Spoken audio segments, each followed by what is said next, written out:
Chapter 1. The 9th time I knelt.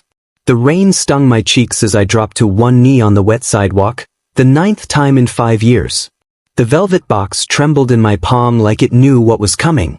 Mia stood under the red awning of La Belle Époque, arms folded tight, eyes fixed on some point above my head. "Mia," I said, voice cracking louder than I wanted, "look at me.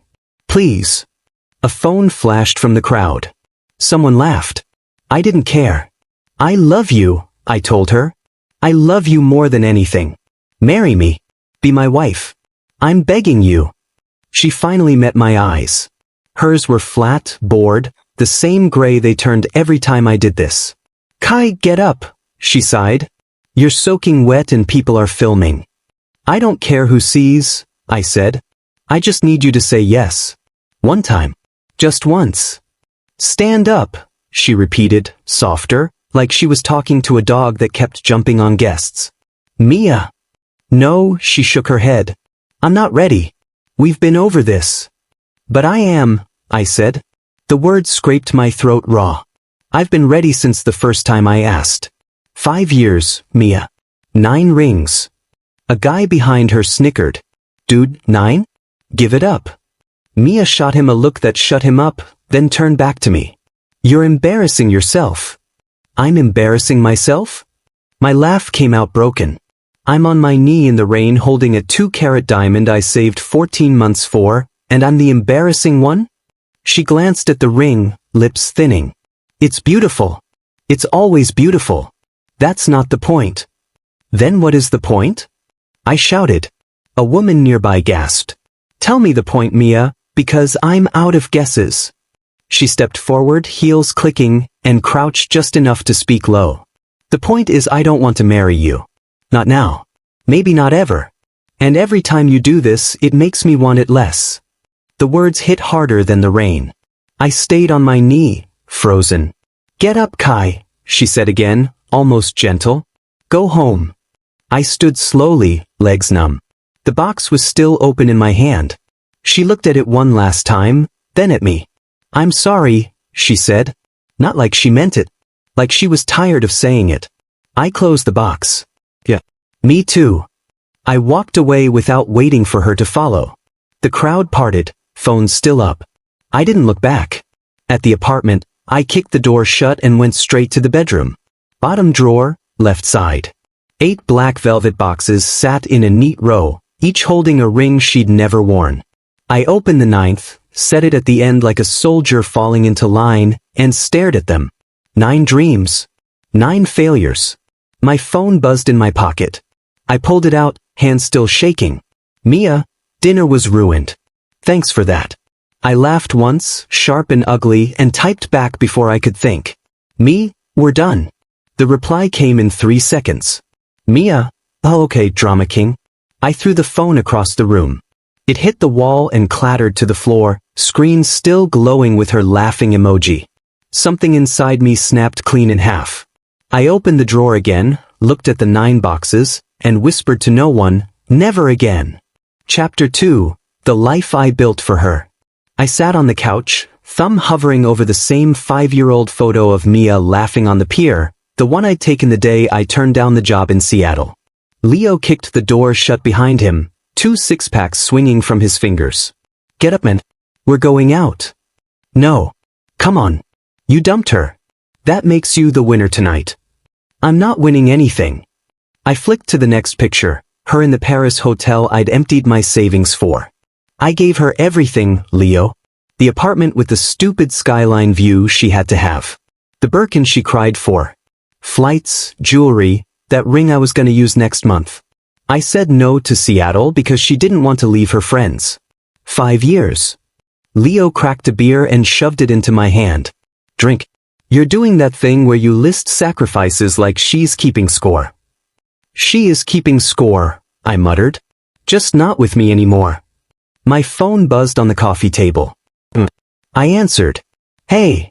Sweetheart." Her voice cracked immediately. "Tell me you're okay." "Not here." "You deserve someone who sees what you gave up, not someone who takes it and runs the second a richer guy smiles at her." I closed my eyes. "Thanks, Mom." "I mean it. You're my good boy. You loved with your whole heart and a sob cut her off. She threw it away. I couldn't swallow. The tears came sudden and hot, sliding down before I could stop them. First time since Grandpa's funeral. Leo stared like he'd never seen me cry. Jesus, man. I wiped my face with my sleeve. I'm fine. You're not fine. You're leaking. Another buzz. A message from Lena, Mia's sister. I opened it. Lena, I'm so sorry. She's already out. 3 photos loaded. Mia in the same club we used to go to, pressed against some guy in a Tom Ford suit, his hand low on her back, her mouth at his ear. Timestamp, 2 hours ago. Same night I ended it. Same night I told her I was done being the backup plan. Leo leaned over. Is that? Yeah. He let out a low whistle. Cold-blooded. I stared until the screen went black. Something inside me that had still been warm, hoping she'd call, hoping she'd feel something, froze solid. She didn't even wait 24 hours, I said, voice flat. Leo sat beside me. You want me to hate her for you? I'm already there. But say the word and we're burning that Birkin in the parking lot. I almost laughed. Almost. No. Let her keep it. Let her wear it while he buys her the next one. My phone buzzed again. Lena, she told Mom you were controlling. That you never let her have fun. I know that's not true.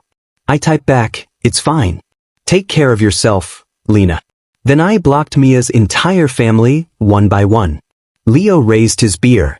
To never being someone's plan B again. I clinked my bottle against his, the glass cold in my hand, matching the new weight in my chest. To starting over, I said. And for the first time in years, I meant it. Chapter 3, The New Me. I stared at the scissors in my bathroom mirror, heart hammering. Mia's voice still echoed sometimes. Don't cut it, you look cute, Shaggy. Screw that. I grabbed a fistful of hair and hacked. Chunks fell into the sink like dead weight. When I finished, the guy looking back had sharp cheekbones and eyes that didn't look defeated anymore. The gym smelled like rubber and sweat the first morning I walked in. Some meathead glanced at my skinny arms and smirked. I loaded the bar anyway. Spot me? I asked him 2 weeks later, benching more than my body weight. He raised an eyebrow. Thought you were just another pretty boy crying over his ex. Guess again, I grunted, pushing the bar up. He shut up after that. My phone buzzed one afternoon with the job offer I'd ignored 3 times. Senior analyst position, Singapore office. Mia had cried, long distance will kill us, Kai. I caved. Not this time. I called HR. Still open?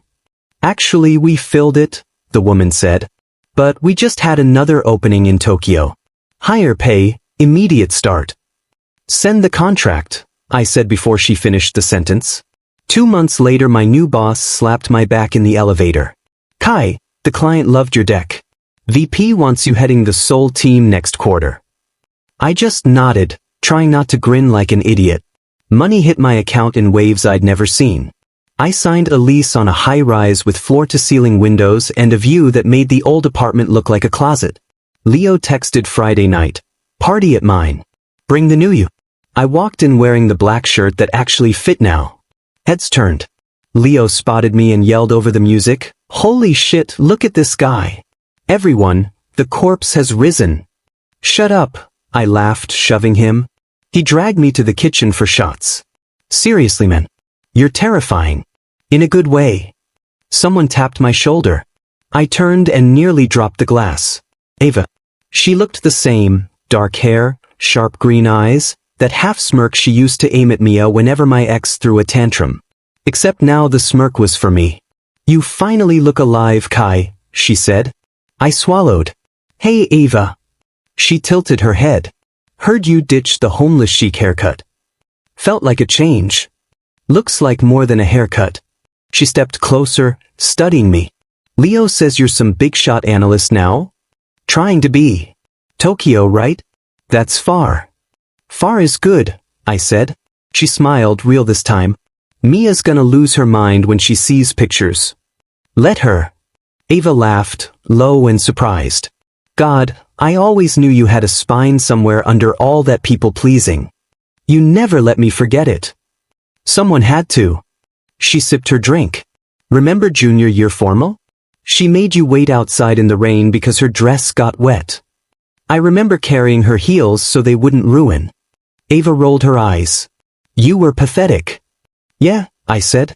I was. She went quiet a second, then nudged my arm. Dance with me. I'm a terrible dancer. Prove it. We moved to the living room where the bass thumped hard enough to rattle ribs.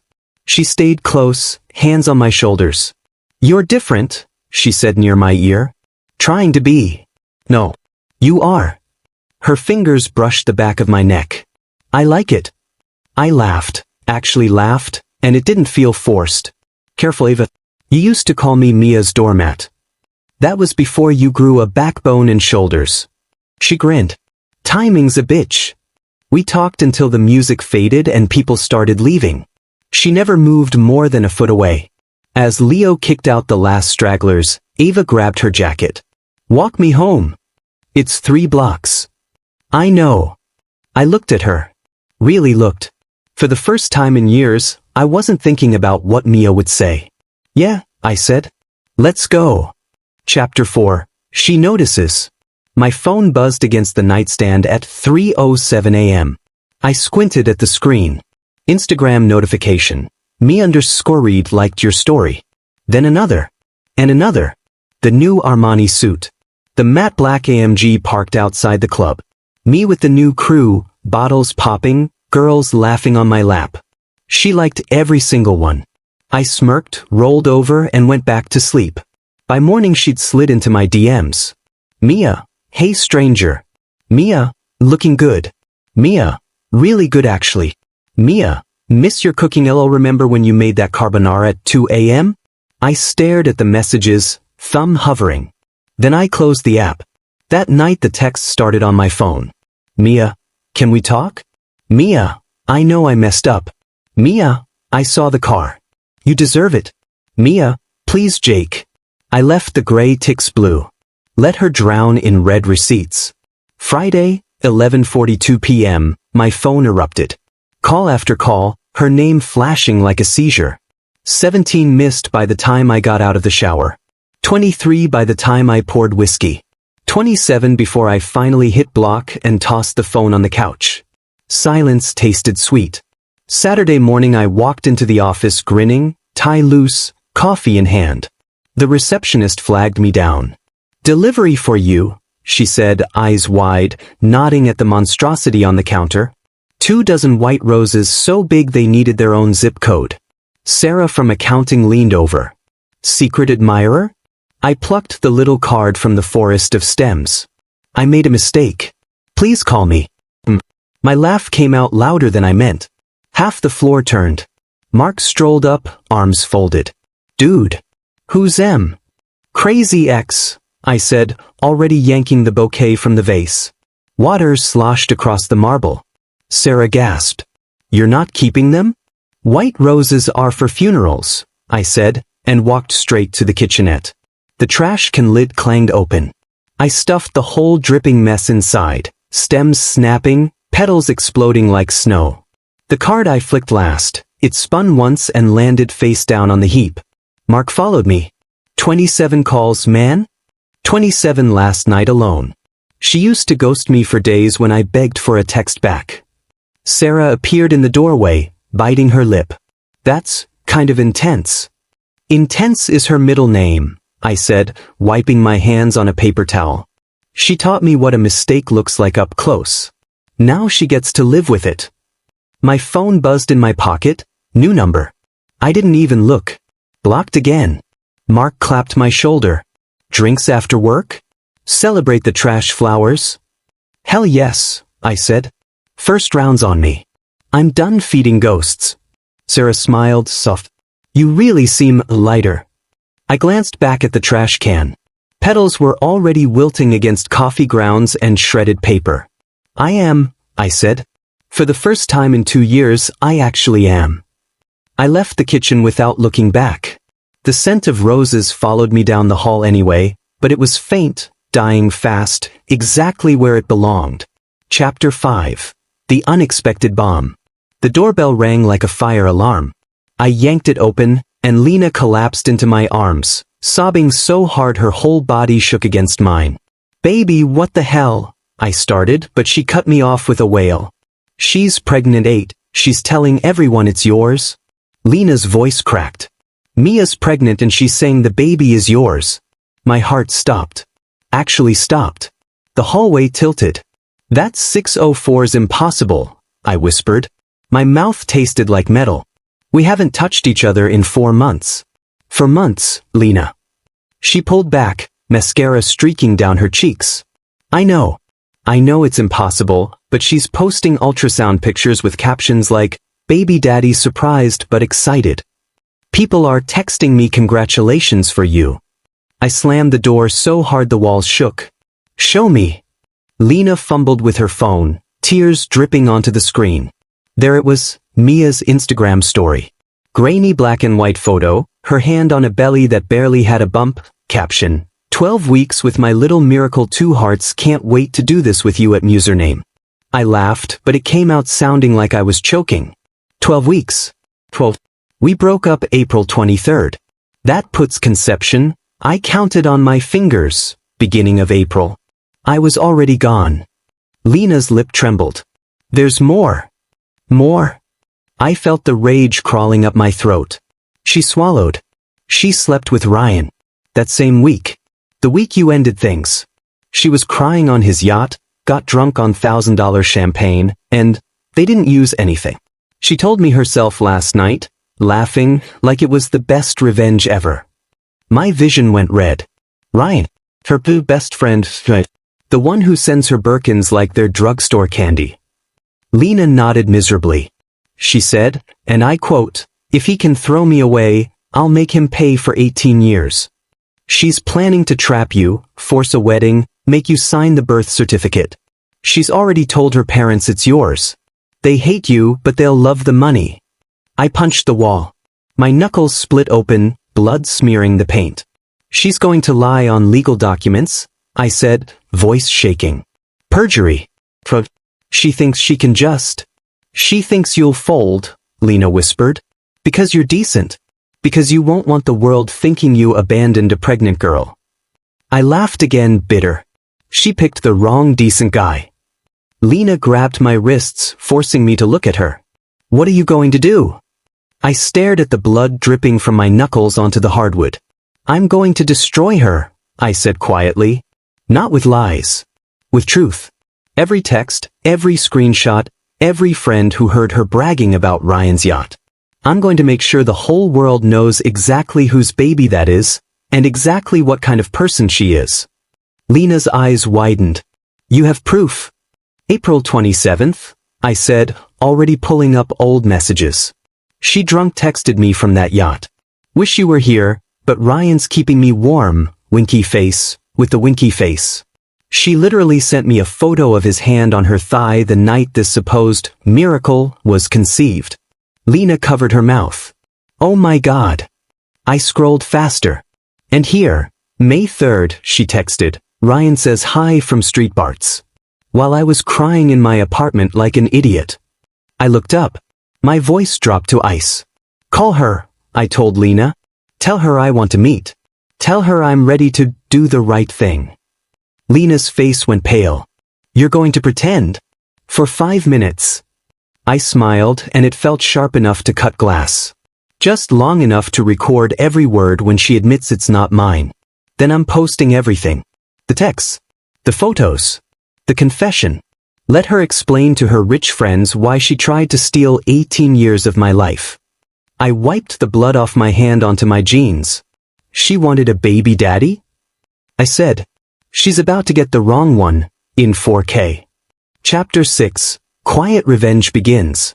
I sat on the park bench, phone in my lap, voice recorder already running. The autumn air was sharp, but I felt nothing except the cold knot in my stomach. Mia was late, as always.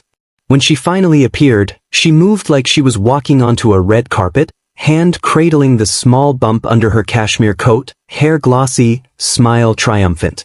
"Hey," she said, lowering herself beside me like we were old friends. "You sounded calm on the phone." "That's new." I forced a soft laugh. I've had time to think. About the baby. About everything. Her eyes lit up. But, because Ryan and I. Tell me about the baby. I cut in gently, thumb brushing the screen so the red dots stayed bright.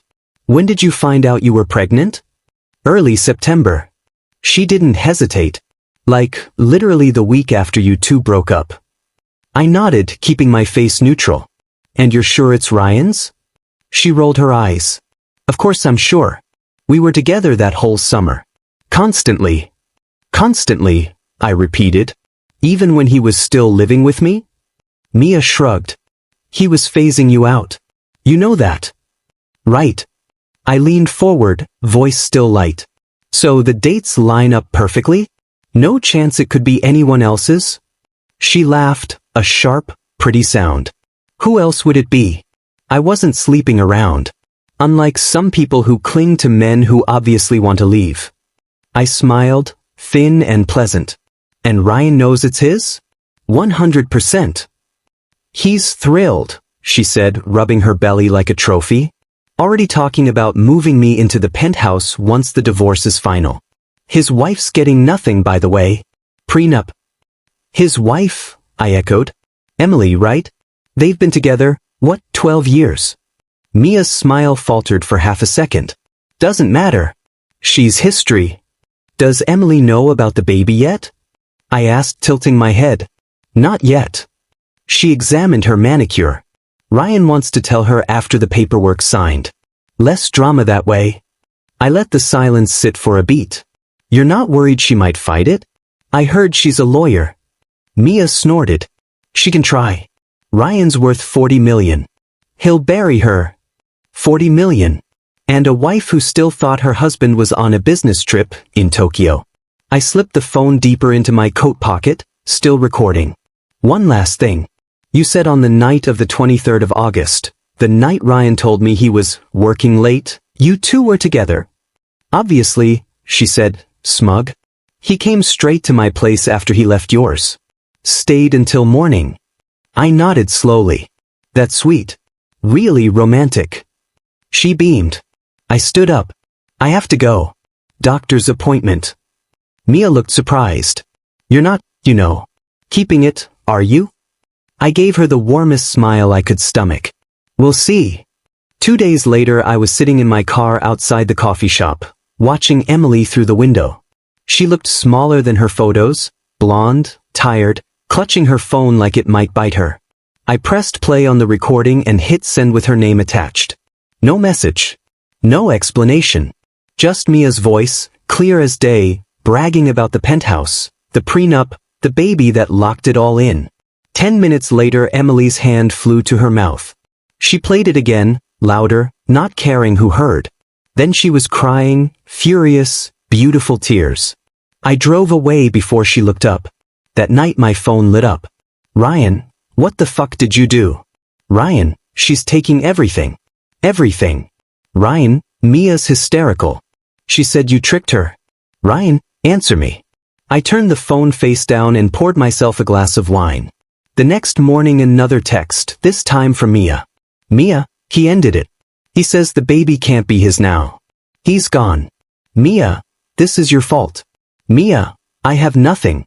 Nothing. I stared at the screen for a long time, then typed a single line. Me, you should have picked someone who was actually free. I blocked her number, finished my wine, and for the first time in months, I slept through the night. Chapter 7. She Falls Apart. I was doom scrolling on the couch when the notification popped up. Mia Voss's entire Birkin collection, up to 70% off, today only. The photos showed the same rose gold Kelly I'd bought her in Paris, the white Himalayan crocodile she bragged about for months. Now they were listed by some anonymous luxury reseller with zero feedback. I stared until the screen dimmed. My phone buzzed again. Mom group chat. Asterisk, did you see Mia moved back in with her parents? The moving trucks were at the house on Summit Drive all morning.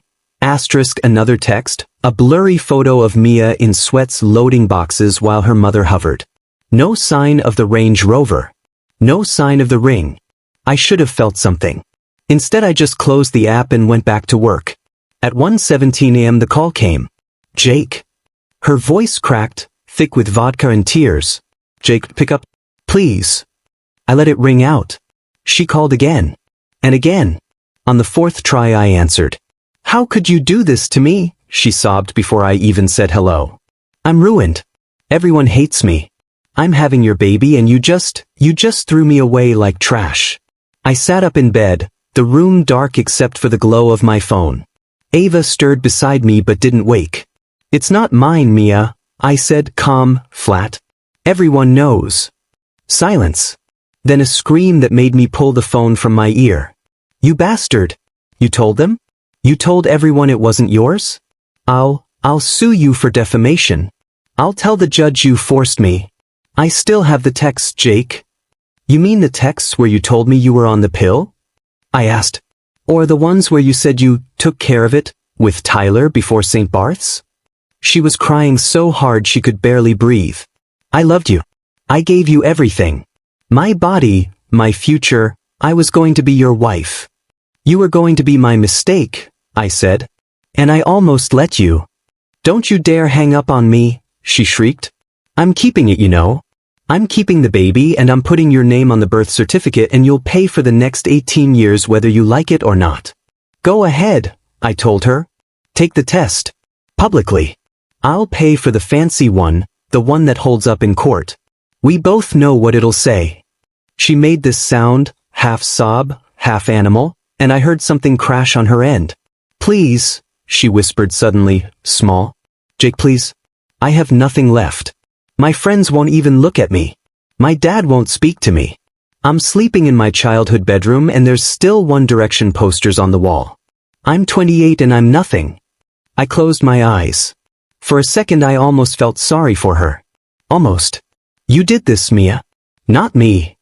I'm sorry, she whimpered. I'll do anything. I'll get rid of it. I'll disappear. Just don't leave me like this. Goodbye, Mia. I ended the call. The room was quiet again. My pulse wasn't even racing. I set the phone face down on the nightstand and lay back, staring at the ceiling. Nothing. No anger, no guilt, no relief. Just empty. Ava's hand found mine under the covers. Her fingers laced through mine, warm and steady. Hey, she murmured, voice husky with sleep. You okay? I turned my head. Moonlight cut across her face, soft and familiar and real. Yeah, I said. The word came out rough. She scooted closer, resting her head on my shoulder. It's over. It's over. She was quiet for a long time. Then, you're free now. Something expanded in my chest, slow, warm, like the first real breath I'd taken in months. I pulled her tighter against me. I whispered into her hair. And for the first time in almost a year, I believed it. Chapter 8. The Desperate Proposal. 3 months with Ava and I finally know what peace feels like. Real peace. Waking up next to her, laughing over stupid things, planning actual weekends instead of bracing for the next fight. I'm happy. God, it still feels dangerous to even think it.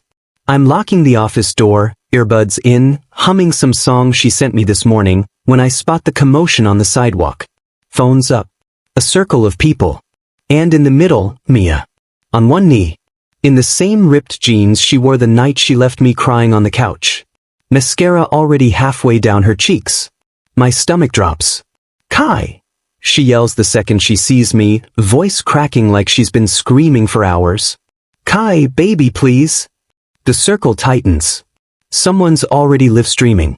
I hear the little chime of Instagram notifications exploding. She thrusts a tiny velvet box toward me. The ring inside catches the streetlight, some thin silver band with a chip of a diamond that probably cost her 2 therapy sessions. Marry me, she sobs. I love you. I was wrong, I was so wrong, I'll be better this time, I swear. I just stare. 3 months ago this scene would have wrecked me. Now it feels like watching a stranger throw a tantrum in a language I used to speak fluently. She crawls forward on her knees, gravel biting into her skin, and grabs my hand. Remember the night on the pier? You said forever. You promised. People gasp like this is reality TV. I pull my hand back, gentle but firm. I remember, I say, loud enough for every phone to catch it. I asked you 9 times, Mia. 9. And every single time you laughed and said marriage was a trap, that rings were for people who gave up on fun. Her mouth opens, closes. Tears keep coming. I crouch so we're eye level, but I don't touch her. You told me I was clingy for wanting a future. You posted that TikTok calling guys who propose desperate. Remember that one? A guy behind her snorts. Someone whispers, "Oh shit." Mia's shaking now. I was scared. I'm not scared anymore. Too late. I stand up. My voice doesn't even shake. You had your turn. My answer's no. The crowd erupts. Cheers. Whoops. A couple girls actually clap. Mia stays on her knees, mouth hanging open, the ring box tumbling into the gutter. I step around her.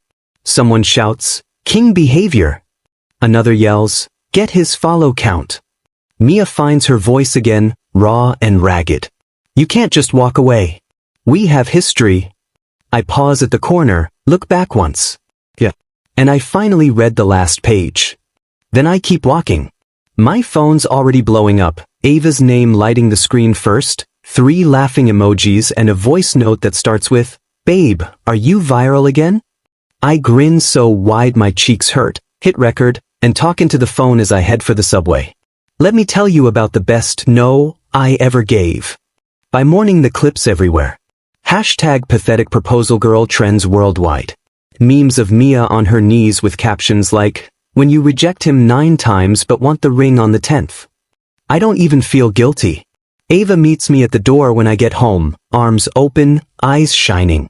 My turn, she whispers against my lips. Ask me properly one day, Kai. My answer's already yes. I kiss her so hard we almost fall over. For the first time in years, the future doesn't scare me at all. Chapter 9. The truth about the baby. I sat on the edge of the couch, phone in my lap, thumb hovering over Mia's newest post. The screen glowed like a bruise. Her words spilled across it in one endless paragraph. I'm so sorry. I lost our baby this morning. The doctor said it was stress. I never meant to hurt anyone. Please, please forgive me. I still love you. I felt nothing. Not even anger anymore. Just hollow. My phone buzzed again. Lena. You see it? She said the second I picked up. Yeah. She's lying again. Lena's voice was sharp, almost shaking. I just talked to Sarah. You remember Sarah, her old roommate? Mia went to her crying 2 weeks ago. She'd already miscarried. Like, weeks before she even told you she was pregnant. She bought a fake ultrasound online and everything. She was gonna keep pretending until she could miraculously get pregnant again and pass it off as yours. I closed my eyes. The room smelled like cold coffee and the ghost of her perfume that still clung to the throw pillow beside me. She told Sarah she only did it because she was scared you'd leave her, Lena went on. That after the first time you almost walked out, she panicked. Thought a baby would fix it. Fix you. A laugh scraped out of me, dry and ugly. A baby isn't glue, Lena. I know. She's unhinged. The comments under her post are brutal. People are calling it karma. Someone even posted the receipt from the fake ultrasound site with her name on it. I opened the post again. The top comment, finally. Hope it hurt. Another, fake pregnancy for a fake relationship. Poetic. I scrolled. Hundreds of them. Strangers tearing her apart like wolves. She tagged me, I said quietly. I saw. Don't answer. Don't give her anything else. Another buzz. A text from Mia this time. Please talk to me. I'm dying without you. The baby was real to me. I stared at those words until they blurred. She just texted, I told Lena. What did she say? That the baby was real to her. Lena let out a slow breath. Block her. Everywhere. Instagram, TikTok, the burner accounts, all of it. She doesn't get to keep carving pieces out of you. My thumb moved before my brain caught up. Fuck. One by one, every door slammed shut. Her profile picture vanished. The text thread went gray. Silence rushed in like cold water. She's gone, I whispered. Good, Lena said, softer now. That last little thread you were holding onto? Let it rot with her. I looked around the apartment. Her sweater still hung on the chair. Her stupid scented candle still sat on the shelf, half-burned. I stood up, grabbed the sweater, walked to the trash, and dropped it in. I'm done, I said. My voice didn't shake. It was flat, final, carved from something harder than bone. You are, Lena answered. You really are. I opened the drawer, pulled out the little velvet box with the ring I never gave her, and threw it in after the sweater. The lid clattered shut. The last piece of love I had for Mia, whatever sickly, stubborn scrap had survived every lie, every tear, every fake heartbeat on a fake ultrasound, curled up and died right there in the kitchen trash. I didn't cry. I didn't scream. I just closed the lid and took the bag out to the curb. Chapter 10. 10 Rings, 1 Real Love. The grass is damp under my knee, but I don't care. 1 year since everything burned down and somehow rose better. Ava stands in front of me in that pale blue dress she wore the night she first let me hold her hand.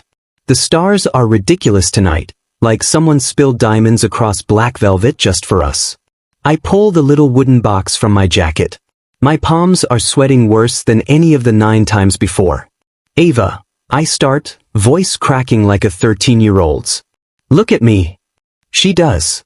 Those green eyes that never once laughed at me, even when I deserved it. I open the box. 10 rings glint in the moonlight. 9 cheap ones in a row. Some still have dents from being hurled at walls, and then, alone on the black velvet, the one that matters. These, I say, tapping the 9, are the stupidest purchases I ever made. Every single one was me trying to lock someone in who was already halfway out the door. I spent years proposing like it was a spell. If I just got the words right, the ring right, the moment right, she'd finally love me back the way I loved her. Ava's lips tremble, but she doesn't speak. She lets me bleed it out. I was so scared of being alone that I kept handing my future to people who didn't want it. 9 times I got on one knee for the wrong woman. 9 times I heard yes and felt nothing but panic. I lift the 10th ring, the one I picked alone, no audience, no script. The diamond catches the starlight and throws it back like it's happy to be here.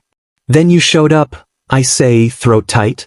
You sat on my couch eating cereal at 2 a.m. while I cried about Mia for the 1000th time, and you didn't tell me to get over it. You just stayed. You taught me I could be loved without auditioning for it every day. You taught me I deserve someone who chooses me when I'm not performing. A tear slides down her cheek. I catch it with my thumb. So this is me, no speech rehearsed, no ring hidden in dessert, no crowd waiting to clap. Just me, asking the only woman who ever made tomorrow feel safe.